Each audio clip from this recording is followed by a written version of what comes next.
হিঙ্গলগঞ্জে চর্তুমুখী লড়াই, প্রচারে নামলেন বাম আইএসএফ জোট প্রার্থী সঙ্গীতা মণ্ডল। তৃণমূলের আনন্দ সরকার ও বিজেপির রেখা পাত্রকে চ্যালেঞ্জ ছুড়ে মাঠে বাম প্রার্থী, শুরু জোরদার জনসংযোগ। এবার নির্বাচনী লড়াইয়ের ময়দানে সক্রিয়ভাবে দেখা গেল হিঙ্গলগঞ্জের বাম সমর্থিত সিপিআই আইএসএফ জোট প্রার্থী সঙ্গীতা মণ্ডলকে। ইতিমধ্যে তিনি হিঙ্গলগঞ্জ জুড়ে তার প্রচার অভিযান শুরু করেছেন। শনিবার সকালে বরুণহাট কাঁথাখালী বাজার এলাকায় ব্যবসায়ী ও সাধারণ মানুষের সঙ্গে সরাসরি জনসংযোগ করতে দেখা যায় তাকে। একাধিক উন্নয়নের বার্তা নিয়ে মানুষের কাছে পৌঁছানোর চেষ্টা করছেন ওই বাম প্রার্থী, যা ইতিমধ্যে কিছুটা সাড়া ফেলেছে এলাকায়। অন্যদিকে একদিকে রয়েছেন পোরখাওয়া তৃণমূল প্রার্থী আনন্দ সরকার, আর অন্যদিকে সন্দেশখালীর প্রতিবাদী মুখ হিসেবে পরিচিত বিজেপি প্রার্থী রেখা পাত্র। এই দুই শক্তিশালী প্রতিদ্বন্দ্বীর মাঝেই বাম আইএসএফ জোট প্রার্থী সঙ্গীতা মণ্ডল কতটা প্রভাব ফেলতে পারবেন তা এখন দেখার। বসিরহাট থেকে প্রদীপ সরকারের রিপোর্ট, বিগ নিউজ বাংলা। বলছি, আপনি হিঙ্গলগঞ্জ বিধানসভা কেন্দ্রের সিপিআই মনোনীত এবং আইএসএফ সমর্থিত প্রার্থী হয়েছেন। কি বলবেন এই প্রার্থী হওয়ার পরে হিঙ্গলগঞ্জের নির্বাচনে প্রচার কিভাবে করছেন? সবাই আমাকে আশীর্বাদ করছে, আমি চাই সবাই যদি আশীর্বাদ করে তাহলে আমি হিঙ্গলগঞ্জবাসীর কথা বিধানসভায় বলতে পারবো। ওনাদের যা মৌলিক চাহিদা সেগুলো আমি বিধানসভায় কথা তুলতে পারবো। ওনারা আমার কাছে যা প্রত্যাশা করবেন সেগুলো আমি বিধানসভায় গিয়ে বলতে পারবো। একদিকে তৃণমূলের পোরখাওয়া রাজনীতিবিদ আনন্দ সরকার, অন্যদিকে বিজেপির সেই প্রতিবাদী মুখ রেখা পাত্র, দুজনের টাফ ফাইট। সেই জায়গায় দাঁড়িয়ে সিপিআই কিভাবে লড়াই করবে হিঙ্গলগঞ্জে?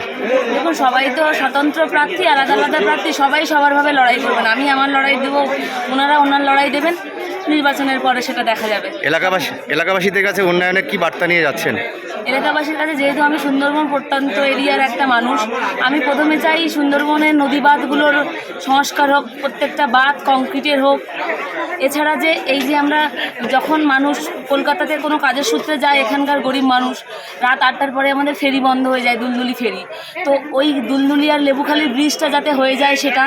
আর সবথেকে বড় কথা, আমাদের রাস্তাঘাট, মানে শমশাননগর টু পুরো হিঙ্গলগঞ্জ বা হাসনাবাদ পর্যন্ত আমাদের রাস্তার প্রচণ্ড অবস্থা খারাপ। আমরা যখন পথে বেরোই, কোনো রুগী নিয়ে যেতে গেলেও মানে পথে রুগীর কোনো বিপদও হয়ে যায়।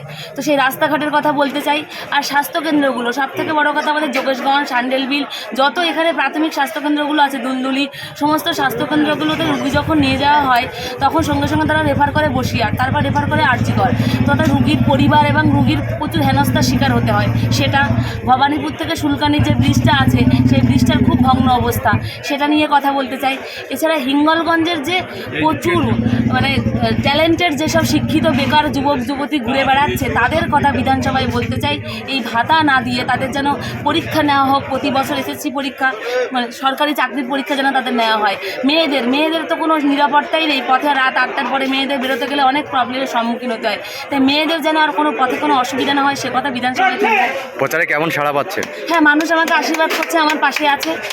আমি অভূতপূর্ব সাড়া পাচ্ছি, সবাই আমাকে আশীর্বাদ করছেন, আমার পাশে আছেন। পাশাপাশিতে কি বার্তা দেবেন বিধানসভা নির্বাচনে এই প্রতিদ্বন্দ্বিতা করে এলাকাবাসীদের? আমাদের কর্মসূচি হচ্ছে প্রত্যেকটা পরিবার থেকে 2টো করে চাকরি, শিক্ষিত বেকারদের 100 ইউনিট পর্যন্ত বিদ্যুতের বিল ফ্রি, অভয়া বাহিনী গড়ে উঠবে, সেটা মেয়েদের নিরাপত্তার জন্যে।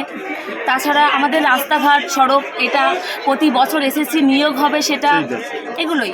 আচ্ছা, লাস্ট প্রশ্ন বলছি, এবার কি বিধানসভা ন্যূনতম মজুরি, শ্রমিকদের যে মজুরি, সেটা 700 টাকা মজুরি করা হোক। 100 শহর অঞ্চলে যেসব শ্রমিকরা আছে সেটাই 100 দিনের জায়গায় 120 দিন করা হোক। আর আমাদের গ্রামের দিকে যে জব কার্ডের মাধ্যমে যে 100 দিনের কাজ দেওয়া হয়, সেটা 200 দিন করা হোক। এটাই। আর ন্যূনতম মজুরি 700 টাকা।